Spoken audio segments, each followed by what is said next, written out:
Hello, everyone, and welcome back to the Form Review.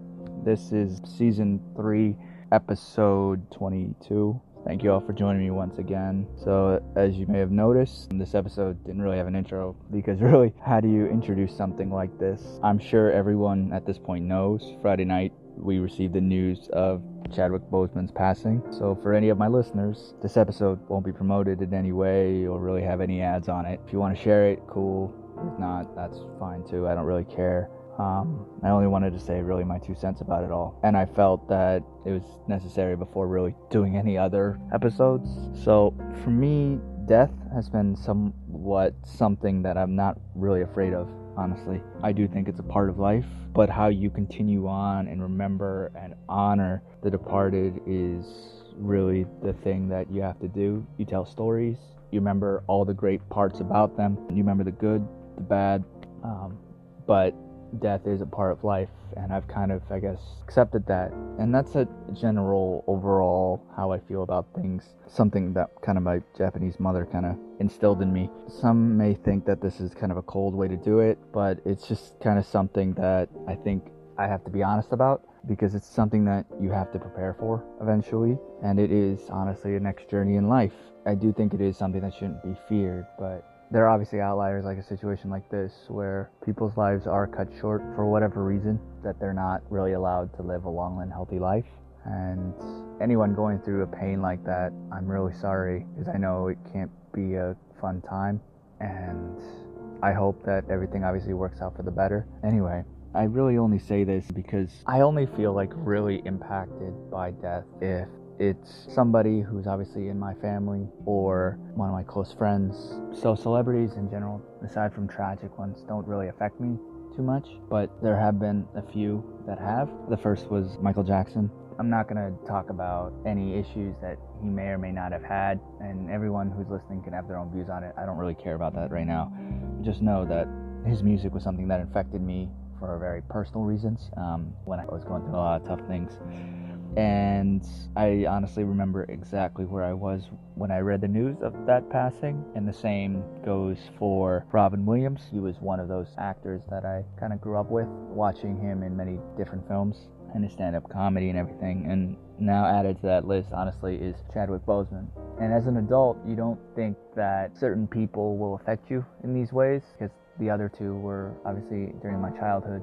I had some nostalgia toward them, whereas Chadwick Boseman pretty much has had his main part of his career during my adult life.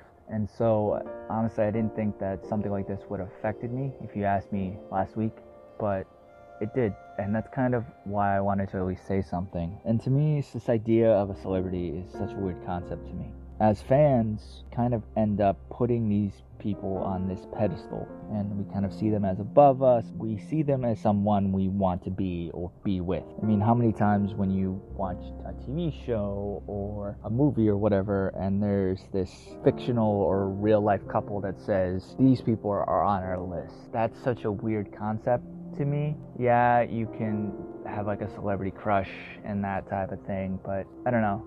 That idea has been, it's such a weird thing to have, because at the end of the day, these people are just human beings, and then they want similar things to what we want. Yes, they have this privilege that a lot don't have. They have money, and in some cases they have power. However, how I look at it is, you take all that away, what do you get? And you have a human being at this point. If we sat down and had a drink with them, if we sat down and had dinner with them, would we try to be awkward and gush over them? No. I mean, yeah, we can be fans of their work and love all that, but to me, I've always felt celebrities are just human beings at the end of the day. As much as I'm like a fan of any one of these person's craft, to me, that's all it is. Yeah, I really like somebody's work on a film, and I'll say, yeah, I would love to take a picture with them because it would be something cool to remember. But my issue with always that is that I feel weirdly hesitant to ask them for this. And I've seen a few celebrities in passing, and I always feel awkward asking for a picture. Some of them I haven't, because it's kind of odd. Frankly, the reason is because if it were me, I wouldn't want somebody coming up to me and screaming at me while I'm trying to order some food. I would get really annoyed with people really, really fast. I don't want to be a bother to anyone. Somebody who I am a fan of, they don't know me. They probably will never remember me. I'm just this random stranger that saw them on the street. I'll remember that, but they probably won't. So why would I want to be remembered as a bother to this person, you know? Because if it were me, I would get annoyed really fast if people were always asking me for this. But here's the thing about Boseman that is really so amazing to me. Really, over the past few days, obviously there's been a lot of evidence that a lot of people have said about the amazingness of his character. He was diagnosed with colon cancer back in 2016, which means pretty much for the prime time of his career, he was suffering through this. And this is something that, like, I'm sure everyone has seen. I don't honestly give a crap if you care about what I think about this, because yes, I am repeating a lot of the same thing, but I mean, who cares? I'm gonna still say it. And it's really wild to me, honestly, to keep learning these things. You looking back at the words that he said, him always pushing to be some sort of inspiration for people, even though he's suffering through all this. We always want to put ourselves in the position that if that was us, we would do the same thing. But then you ask people, what would you do if you had a limited amount of time to live? Would you go on a trip? Would you try to spend more time with your loved ones? And I'm sure Boseman did all that too, but he also kept working to help us as fans and be an inspiration to the next generation. In many ways, more than none. I mean, yeah, one of his more iconic roles is Black Panther / T'Challa, but I mean, look at his other roles. He's trying to be a positive inspiration to people. I mean, you look at how many times did people ask him, and this is strangers too, like, yeah, we see it on these award shows and whatnot, of people asking him to do the Wakandan salute, say Wakanda forever, and yeah, it's a great picture and everything, and it's really cool to see that. But when you look back at that and you know that he's suffering during this time and but he's still doing this for people. Like, he knew. Like, I can't really even say any other point where he didn't know that what he was going through, that he had a chance of not making it the next 5 years. I don't know how drastically things got more serious. I don't know when it became serious, when he discovered that, okay, now it's terminal. I don't know any of those details. And frankly, it doesn't matter. Either way, him and his family are going through this very painful time, but he's still willing to put out these positive images for people. And he's willing to push through his own personal pain for the betterment of mankind. And that's so selfless to me. I want to say that I would do the same thing, but it's really hard. Because I deal with my personal battles just like anyone does. But it's hard to know exactly what I would do in a situation like that, and be willing to try to push through things for others, especially when it's something as serious as cancer. Looking back at like these interviews and speeches, I mean, you can analyze the hell out of these things and see how he was suffering. You can look at the words that he was saying, the amount of weight that he lost, his facial reactions to other people's words. I mean, I don't know, but every time I see a picture of him, I'm seriously reminded of this time in 2016 when I saw him. And this is not to obviously add to the conversation about, oh, I'm trying to have clout that I saw him. No, I'm not trying that, because this is just something that is honestly been kind of painful for me for the past few days. And I feel that I need to at least say it. And it's kind of hard to do this because I don't usually talk about personal things very much. But because this has to obviously do with film, I feel that I can. And I feel that it's a lot more open for that. So I was living at the time in Buffalo, New York. And at this point, they were shooting his film Marshall there. Obviously, that film has him playing Thurgood Marshall, the first black Supreme Court justice. And rewatching that movie, it has a lot more significance to me, at least. A lot of that movie was filmed in places that I had been. And it's honestly become this kind of nostalgic movie for me, because I can watch that movie and see places that I've walked and that I lived in. There's one scene of Josh Gad's character swimming in a pool. That pool is one that I used to swim in a lot. So there's Buffalonian nostalgia there. But at the time I was filming, I actually knew about it because they had sent out applications for extras. I didn't get mine in time. I would have done it.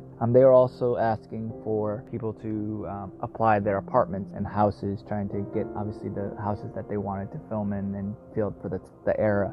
And so it was very obviously common knowledge. So one of those weekends that they were doing this, there was also this local art festival going on.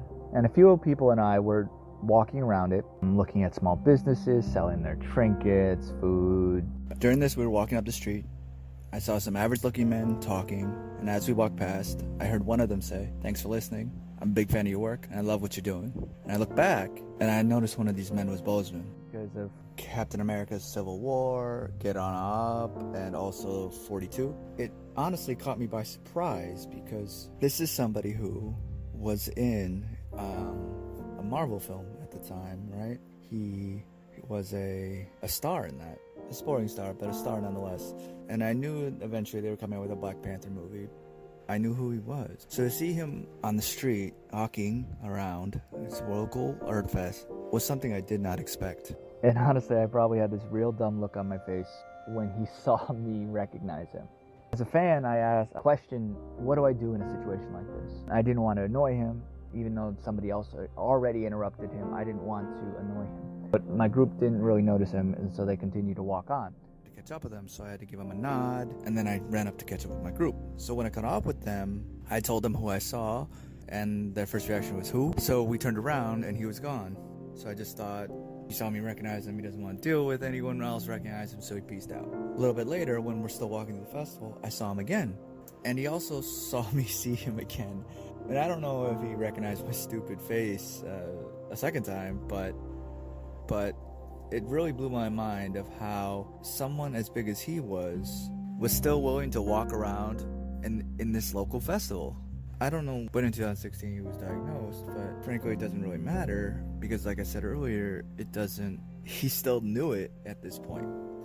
I mean, he was still willing to walk around this local art festival, interact with the community. He wasn't as big as he is post the Black Panther movie, but still, to me, this is somebody who has had a very successful career at this point. He didn't care if it meant people stopping him and asking for selfies, or talking to a random community member, or seeing my stupid face twice.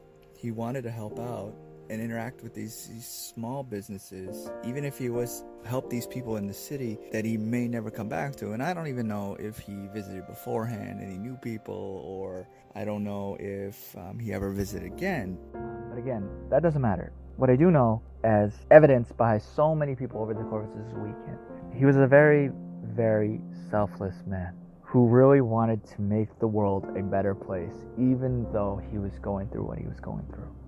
And you can honestly see it again in the roles he picked. I listened to his Howard commencement speech, which also was post-diagnosis. Once I saw the role I was playing, I found myself conflicted. The role wasn't necessarily stereotypical. A young man in his formative years with a violent streak pulled into the allure of gang involvement. That's somebody's real story. Never judge the characters you play. That's what we were always taught. But I was conflicted because this role seemed to be wrapped up in assumptions about us as black folk. The execs of the show called me into their offices and told me how happy they were with my performance. They said, if there was anything that I needed, just let them know. I decided to ask them some simple questions about the background of my character, questions that I felt were, question number one, where's my father? The exec answered, well, he left when you were younger. Okay. Question number two, in this script, it alluded to my mother not being equipped to operate as a good parent. So why exactly would my little brother and I have to go into foster care? Matter of factly, he answered, well, of course, she's on heroin. That could be real, I guess. But I didn't want to assume that's what it was. If we're around here assuming that the black characters in the show are criminals on drugs and deadbeat parents, then that would probably be stereotypical, wouldn't it? That word stereotypical lingered. One of the execs pulled out my resume and began studying it. The other exec wore a smile, trying to live up to what they had promised me only a few moments before. If there's anything you need, just let us know. But we are more than happy to connect you with the writers if you have suggestions. Yeah, I said, that would be great. I said, because I'm just trying to do my homework on this. I didn't know if you guys had decided on all the facts, but maybe there's some things we could come up with, talent or gift that we could build. Maybe he's really good at math or something. He has to be active. I'm doing my best not to play this character like a victim. So you went to Howard University, huh? The exec holding my resume interrupted. Yes, I said proudly. He slid my resume back in his desk and said, thank you for your concern. I left the office. I was let go from that job on the next day. When you start to wonder if there was a better way to handle it, and if you could have handled it better, maybe you could help your family. And then before you know it, you're broke, and you find yourself scraping together change just so you can ride the subway so that you can get the next job. And maybe if you could book something else, that would eclipse the feeling of doubt that's building, but it seems like you can't pay them to hire you now. As conflicted as I was before I lost the job, as adamant as I was about the need to speak truth to power, I found myself even more conflicted afterwards. Sometimes you need to get knocked down before you can really figure out what your fight is and how you need to fight it.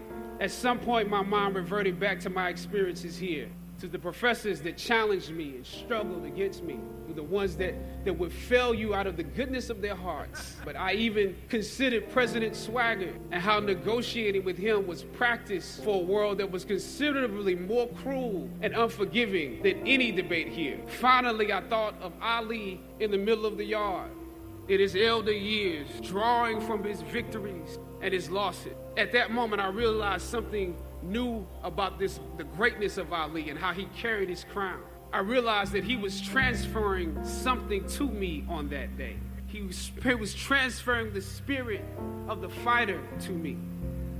Sometimes you need to feel the pain and sting of defeat to activate the real passion and purpose that God predestined inside of you. God says in Jeremiah, I know the plans I have for you, plans to prosper you and not to harm you, plans to give you hope and a future. Graduating class, hear me well on this day. You would rather find purpose than a job or a career. Purpose crosses discipline. Purpose is an essential element of you. It is the reason you are on the planet at this particular time in history.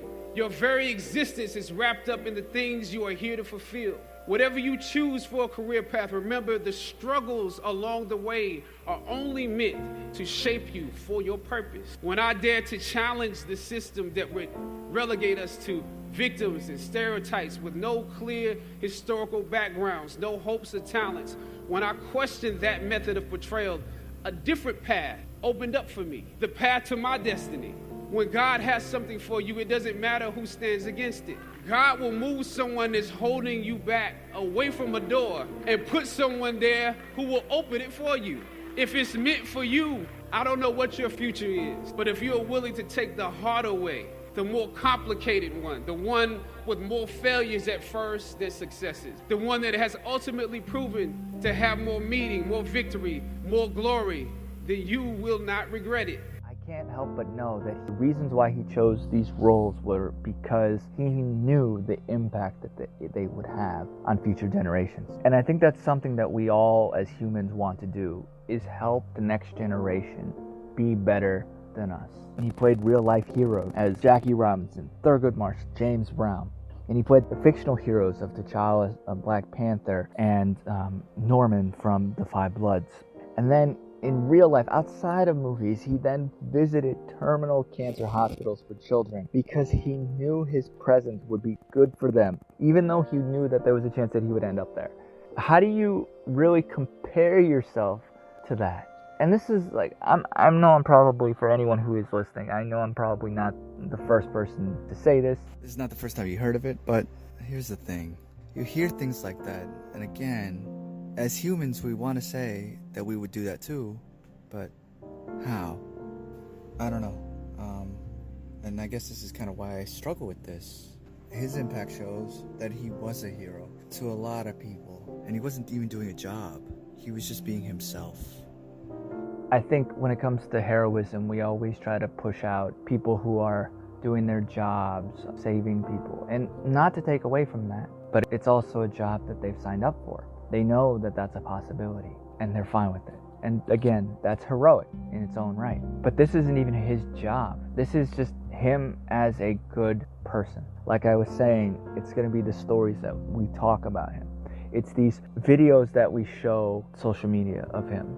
It's these films that he puts out. Black Panther, at this point, if it's not his most iconic, it is now his most iconic. And I could spend hours about why that film is one of my favorite comic book movies of all time, but I'm not gonna do that here.